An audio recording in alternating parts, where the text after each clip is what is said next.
കൊച്ചിയിൽ അയൽവാസികളെ തീകൊളുത്തി യുവാവ് ജീവനൊടുക്കി. പൊള്ളലേറ്റ 2 പേർ ആശുപത്രിയിലാണ്. സ്കൂട്ടറിൽ വരികയായിരുന്ന ദമ്പതികളെ തടഞ്ഞു നിർത്തി പെട്രോൾ ഒഴിച്ച് തീ കൊളുത്തുകയായിരുന്നു. സഹിൻ ആന്റണി സംഭവ സ്ഥലത്ത് നിന്ന് നമുക്കൊപ്പം തത്സമയം ചേരുകയാണ്. സഹിൻ, നടുക്കുന്ന ഒരു സംഭവമാണ്. എപ്പോഴാണ് ഇതുണ്ടായത്? എന്താണ് ആക്രമണ കാരണം? അവിടെ എന്താണ് സംഭവിച്ചത്? സഹിൻ.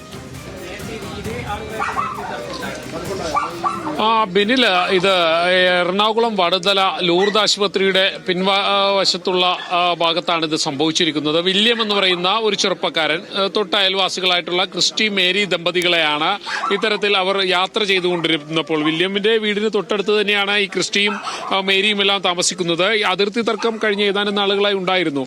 അവർ യാത്ര ചെയ്തുകൊണ്ടിരുന്നത് ഈ കാണുന്ന സ്കൂട്ടറിലായിരുന്നു യാത്ര ചെയ്തത്. ഒരു ചെറിയ ഇടുങ്ങിയ വഴിയാണ്, ഇടവഴിയൊക്കെ എന്ന് പറയാം.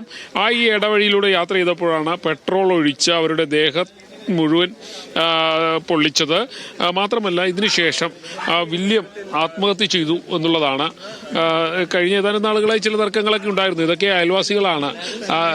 ചേട്ടാ, എന്താ ഇത് സംഭവിച്ചേക്കണം? എന്താണ് നിങ്ങൾക്ക് എന്താ മനസ്സിലാക്കാൻ പറ്റിയത്? 3-4 വർഷങ്ങളായിട്ടുള്ള സംഭവമാണ് ഇവരായിട്ട്. അവനതുകൊണ്ട് ശേഷം ക്യാമറ വെച്ചിട്ടുണ്ട് ഇവിടെ. ആരാണ് ക്യാമറ വെച്ചിരിക്കുന്നത്? ഈ ക്രിസ്റ്റോഫറെ. ഇവരായിട്ടുള്ള പ്രശ്നം കൊണ്ട് ഇവന് വിസർജ്യ വസ്തുക്കളൊക്കെ അവരെ വീട്ടിൽ കൊണ്ട് എറിയുക, ഈ ഇടവയിലേക്ക് ഇടുക. അങ്ങനെ വന്നു കഴിഞ്ഞപ്പോ പ്രശ്നക്കാരാണോ താമസിക്കുന്നത്? ഒറ്റക്കാണ്. ഞാനായിട്ടും പ്രശ്നമുണ്ടായിട്ടില്ല. എന്ത് ഇയാളുടെ പ്രശ്നം എന്താണ്? അവനും പ്രത്യേകിച്ച് കല്യാണം കഴിച്ചിട്ടുള്ള അവിവാഹിതനാണ്. പ്രശ്നങ്ങൾ ഉണ്ടാക്കുമ്പോൾ അവരെ ഊരിക്കൊണ്ടുവരാൻ ആളുകളുണ്ട്.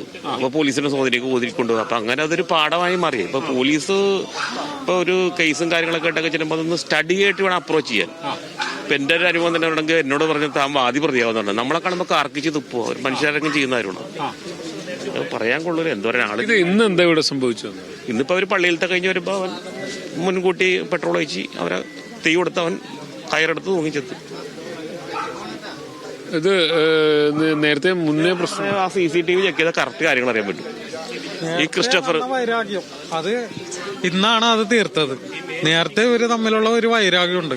അത് ഇവിടെ വെച്ചാണ് തീർന്നത്. അവര് പള്ളിയിലേയും കഴിഞ്ഞ് ഇവിടെ വന്നേനപ്പോ ഒന്ന് നിന്നേന്ന് പറഞ്ഞ് അവര് വണ്ടി നിർത്തി.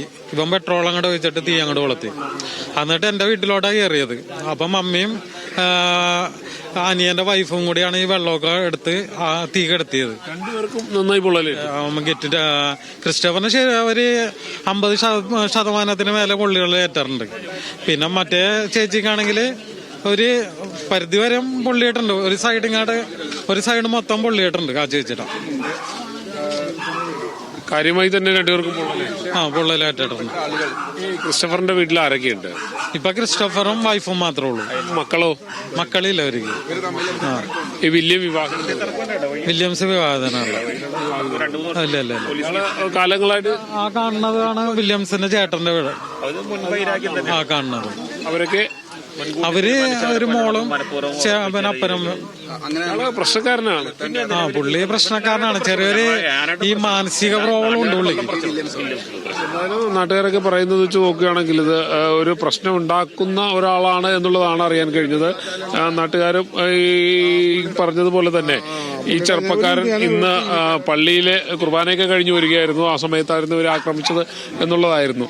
ഇത് ഈ പ്രശ്നമൊക്കെ വന്നിട്ട് സ്ഥലം കൗൺസിലർ ഇങ്ങനെ ഇടപെടാറൊന്നുമില്ലായിരുന്നു. ഉണ്ട്. 1-2 പ്രാവശ്യം തർക്കങ്ങൾ നമ്മുടെ മുമ്പിൽ വന്ന സന്ദർഭത്തിൽ ഈ തർക്കം വന്നിട്ട് ഈ മേരി ചേച്ചി അവർ വിളിച്ചു പറഞ്ഞ് ഇവൻ വേസ്റ്റ് എടുത്തിട്ട് അവർ വീട്ടിലേക്ക് ഇടുന്നു. അങ്ങനെയുള്ള ചില തർക്കങ്ങളുണ്ട്. അതിന്റെ വേസ്റ്റ് എടുത്തെന്ന് നമ്മളോട് പറഞ്ഞത്. അപ്പോൾ അതിന്റെ പേരിലാണ് അവർ ആ ക്യാമറയൊക്കെ വെച്ചത്. CCTV ഒക്കെ അവിടെ വെച്ചിട്ടുണ്ട് അവര്. അങ്ങനെ വന്ന് പറഞ്ഞ സമയത്ത് 2 പ്രാവശ്യം ഞാൻ വിളിച്ച് ഇവനോട് സംസാരിച്ച് അപ്പോൾ ഇവൻ ഇനി എൻ്റെ ഭാഗത്തുനിന്ന് പ്രശ്നങ്ങളൊന്നും ഉണ്ടാവില്ല ചേട്ടാ എന്ന രീതിയിലാണ് പറഞ്ഞത്. പിന്നെ ഇവൻ ആരുമായിട്ടും അങ്ങനെ ഒരു സഹകരിക്കുന്ന കൂട്ടത്തിലല്ല. ഇപ്പൊ ഇവിടുത്തെ റെസിഡൻസ് അസോസിയേഷൻ സഹകരിക്കാറില്ല. കൂടെ ഒരു പരിപാടിക്ക് ചെല്ലാറില്ല. അങ്ങനെ മറ്റുള്ള ആൾക്കാരായിട്ട് സഹകരിക്കുന്ന കൂട്ടത്തിലല്ല. പക്ഷെ ഇത് ഇങ്ങനെ ഇത്രയും ഒരു ദുഃഖകരമായിട്ടുള്ള ഒരു സംഭവം ഉണ്ടാകുമെന്ന് നമ്മൾ പ്രതീക്ഷിക്കുന്നില്ലല്ലോ. പ്രകോപനം ഉണ്ടാകാനുള്ള കാരണം എന്താണ്? പ്രകോപനം നേരത്തെ ഇങ്ങനെയുള്ള ചില തർക്കങ്ങൾ നിലനിൽക്കുന്നു. പക്ഷെ ഇത്രയും പ്രകോപനപരമായിട്ടുള്ള കാര്യത്തിനകത്തേക്ക് പോകുന്ന ആരും പ്രതീക്ഷിച്ചില്ല. ആ തർക്കങ്ങൾ നമ്മൾ പറഞ്ഞു തീർത്താണ്. ആളുകളൊക്കെ എവിടെയാണ്? ലൂർദ് ഹോസ്പിറ്റലാണ്. അതിനകത്ത് ആ ചേട്ടന്റെ 50%-ലധികം പൊള്ളലുണ്ട്. അപ്പോ ഇത്തിരി മോശപ്പെട്ട അവസ്ഥയിലാണ്. ചേച്ചി അത്ര വലിയ കുഴപ്പമില്ലെന്നാണ് ഇപ്പൊ. ഇല്ല, അവിടെ തന്നെ ഉണ്ട്. അവിടെ തന്നെ ഉണ്ട്. പോലീസ് എപ്പോഴാണ് ഇൻക്വസ്റ്റ്? പോലീസ് ഈ വിവരങ്ങൾ അറിഞ്ഞ ഉടനെ തന്നെ പോലീസ് പാഞ്ഞെത്തി. പോലീസ് എന്നുള്ള രീതിക്കകത്ത് വന്ന് കാര്യങ്ങളൊക്കെ ചെയ്തിട്ടുണ്ട്. അപ്പൊ ഇപ്പൊ തന്നെ തയ്യാറാക്കുമെന്ന് പറഞ്ഞു. നടപടികൾ ഇപ്പൊ തന്നെ ഉണ്ടാവുമെന്ന് പറഞ്ഞു. വന്നിട്ട് പിന്നീട് അങ്ങനെ മാറ്റേണ്ടി വരും. എന്തായാലും ഈ പറയുന്നത് പോലെ തന്നെ ഈ രണ്ട് പേരെ, ഭാര്യയും ഭർത്താവിനെയും പെട്രോൾ ഒഴിച്ച് ക്രൂരമായി തീ പൊള്ളിച്ച ശേഷം ഈ പറയുന്ന വില്യം എന്ന് പറയുന്ന ചെറുപ്പക്കാരൻ, അയാൾ അവിടെ ആ കാണുന്ന വീട്ടിൽ തൂങ്ങി മരിച്ചു എന്നുള്ളതാണ് ഇപ്പോൾ ലഭിക്കുന്ന വിവരം. കാലങ്ങളായിട്ടുള്ള ഒരു തർക്കമാണ്. 5-6 വർഷത്തിലധികമായി ഈ തർക്കം തുടങ്ങിയിട്ട്. അത് ഇയാൾക്കെതിരെ നിരവധി പരാതികളും ഉണ്ടായിരുന്നു. ഇപ്പോൾ നമ്മൾ സംസാരിച്ചത് സ്ഥലം കൗൺസിലറോടാണ്.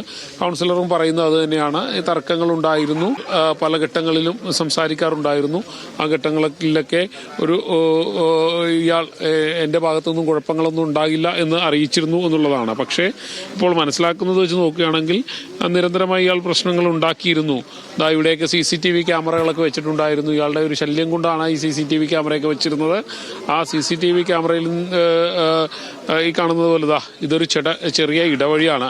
ഈ ഇടവഴിയാണ്, ഇവിടെയാണ് ഈ തർക്കം നിലനിന്നിരുന്നത്. ഈ അതിർത്തി തർക്കമായിരുന്നു.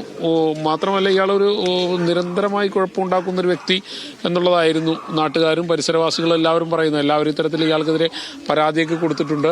ആ പരാതിയൊക്കെ നിലനിൽക്കുകയും ചെയ്യുന്ന ഒരു സാഹചര്യമാണ് ഉണ്ടായിട്ടുള്ളത്. തൊട്ടടുത്തായി അയാളുടെ സഹോദരന്മാരൊക്കെ താമസിക്കുന്നുണ്ട്. ഇടതുവശത്താണ് ഈ മേരിയും ഒപ്പം തന്നെ ക്രിസ്റ്റഫറും താമസിച്ചിരുന്നത്. ഈ രണ്ടുപേരും ഇന്ന് പള്ളിയിൽ കുർബാന കഴിഞ്ഞു വരുന്ന സമയത്തായിരുന്നു ഇയാൾ ഇവിടെ തടഞ്ഞു നിർത്തി ഒരു കാര്യം പറയാനുണ്ടെന്ന് പറഞ്ഞ് അവരുടെ ദേഹത്തേക്ക് പെട്രോൾ എറിയുകയായിരുന്നു. പിന്നീട് തീ കൊളുത്തുകയും ചെയ്തു. ഇതിൽ 50% പൊള്ളൽ ക്രിസ്റ്റഫറിന് ഏറ്റിട്ടുണ്ട്.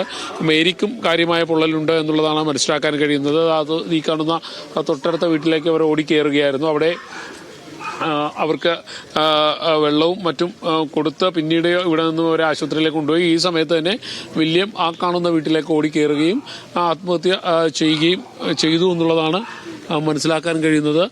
ഇത് ഈ കാണുന്നതാണ് ആ വില്യമിൻ്റെ വീട്. ആ വീട്ടിലായിരുന്നു വില്യം ഉണ്ടായിരുന്നത്. ഇവിടെ വെച്ച് ഇന്ന് വൈകുന്നേരത്തോടുകൂടി ഇയാൾ ഇങ്ങോട്ടേക്ക് വരുന്ന ഈ ക്രിസ്റ്റഫറും മേരിയും പള്ളിയിലെ കുർബാന കഴിഞ്ഞ് മടങ്ങി വരുന്നതിനിടയിലാണ് അവരെ തടഞ്ഞു നിർത്തി ഒരു കാര്യം പറയാനുണ്ടെന്ന് പറഞ്ഞ് ദേഹത്തേക്ക് പെട്രോൾ ഒറ്റ കാര്യം